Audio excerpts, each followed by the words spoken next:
Welcome to 15 Tips for First-Time Home Buyers, Part 1, courtesy of me, Jamie Dochier, Keller Williams, Tampa Central, your Bay Area native and real estate expert. Let's talk about setting your expectations for success and not disappointment.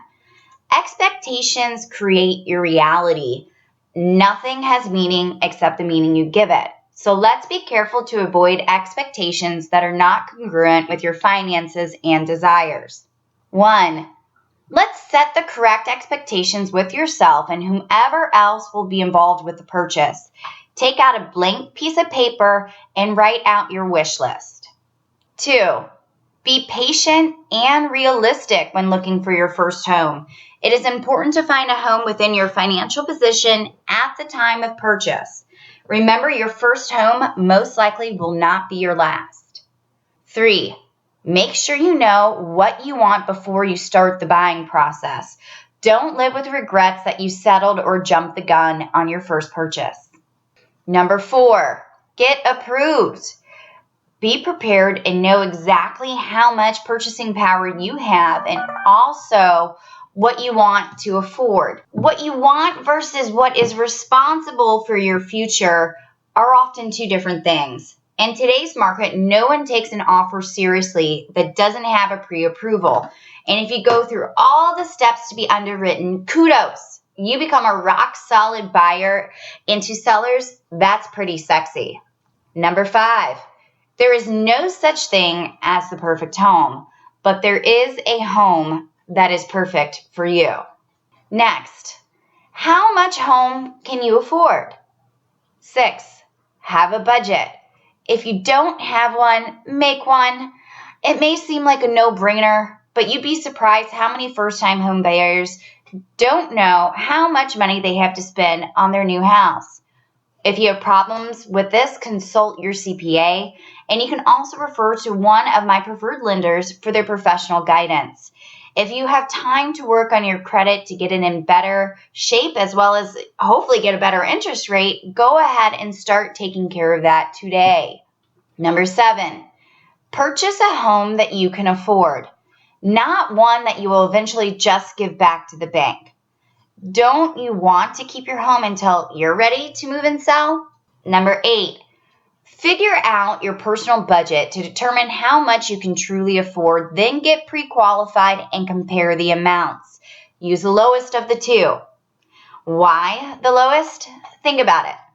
Yeah, you might be able to afford a little bit more, but is that always wise? What is your budget really telling you? What is your future telling you? Better yet, what's your CPA or financial planner telling you? That should resolve any of your skepticism. 9, find a neighborhood that has amenities that will fit your needs within your budget.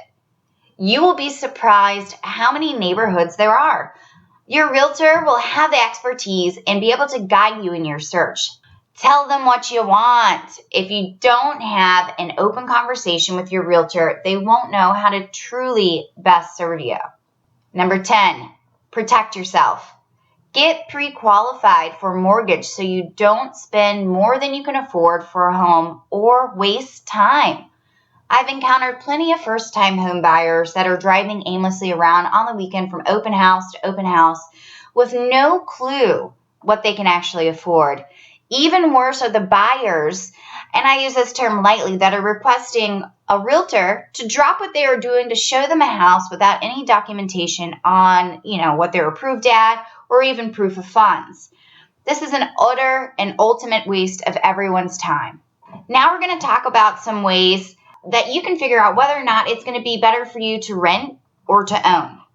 11, don't forget that rent is variable. It will much likely be higher 5 years from now. How do we know this? Because rent has always inevitably gone up. 12, the real estate market has made it cheaper to own than rent.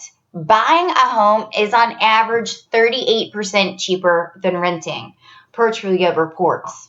13, know the trade-offs of renting versus owning. For example, you can make changes at any time without having to gain approval. Your money disappears and is never invested in equity. Your rental is temporary and at any time could be subject to a 30-day notice. 14. When considering your price point, start off with the amount of rent you're paying now, not necessarily what the bank or mortgage company says that they will loan you. Just make another comparison. 15. Consider